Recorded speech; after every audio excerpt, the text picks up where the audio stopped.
po sa atin ng Panginoon na dapat po ipagkatiwala natin sa Kanya lahat ng bagay. Sapagkat yung number one goal naman po talaga natin bilang tao dito, tao sa mundong ito, is papaglingkuran po natin yung Panginoon.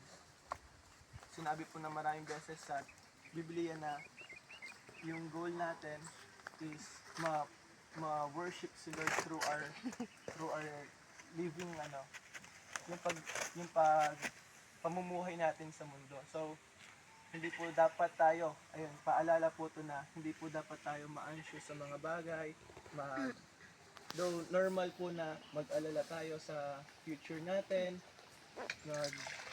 mag-isip po tayo na paano na kami ng bukas, paano na kami neto, financial, yung stability ng buhay, yung mga pangarap, ayun po.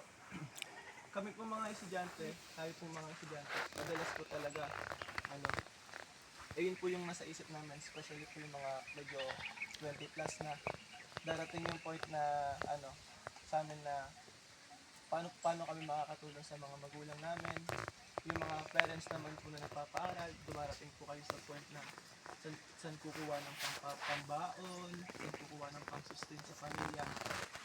Ito po yung reminder sa atin, yung salita ng Diyos na ipagkatiwala natin po sa Panginoon lahat ng mga alalahanin natin sa buhay. Sapagkat mahirap pong magtiwala sa sarili mo lang. Hindi po talaga natin kaya. Sariling lakas natin, darating yung point na magkakasakit tayo, darating yung point na manghihina tayo, darating yung point na malulungkot tayo. Sa mga panahon ba na yun, dapat po sumuko na tayo. Siyempre po hindi. Kaya, reminders po sa atin na ipagkatiwala po natin lahat ng bagay sa Panginoon. Yung Diyos lang po yung may kakayanan ng lahat ng bagay. Amen. Kaya niya po tayong bigyan ng lakas, kaya niya pong i-sustain yung pamilya natin, yung financial breakthrough po, kayang-kaya po ng Panginoon yan. Amen. Binigay na po sa atin lahat. Ano pa po yung bagay na hindi kayang ibigay ng Panginoon? Ayun nga po, laging paalala sa atin na sa Panginoon tayo humingi ng lahat ng bagay. Though kailangan talaga natin ng action, pero bago tayo mag-take action, ipanalangin muna po natin na, Lord, kailangan ko po itong bagay na to. Kung kalooban niyo po, ipagkaloob niyo po sa akin. Kaya, ayun po, reminders po sa atin na ano man po yung situation natin ngayon, ano man po yung pinagdaraanan natin, schools, trabaho, sa pamilya, pagkatiwala po natin sa Panginoon, wala pong kalugihan yung magtiwala ka sa Panginoon. Hindi po tayo malulugi. Kasi yung Diyos na yun ayan na yun, yung Diyos na yun yung ama mo na siya. Ano po yun, di ba, kayo pong mga magulang, kapag humihingi po yung mga anak niyo, parang ang sakit po pag wala po kayong mabigay. Ganyan, halimbawa po sa school, ganyan, may project, kailangan. Tapos alam niyo po sa sarili niyo na wala kayong mabigay.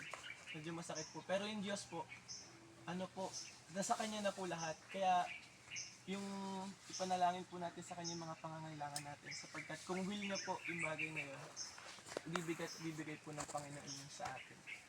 Kaya ayun po, muli po, reminders na ipagkatiwala po natin sa Panginoon yung lahat ng bagay.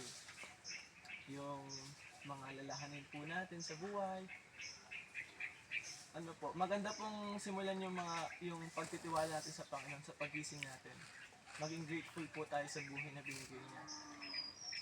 Na kapag grateful po kasi tayo sa buhay na binibigay ng Panginoon, kung ano po yung meron tayo, mas magtitiwala po tayo sa Kanya kasi alam po natin na sinusustain niya tayo. Sinusustain yung lakas natin, yung mga pangangailangan natin, especially yung faith po natin.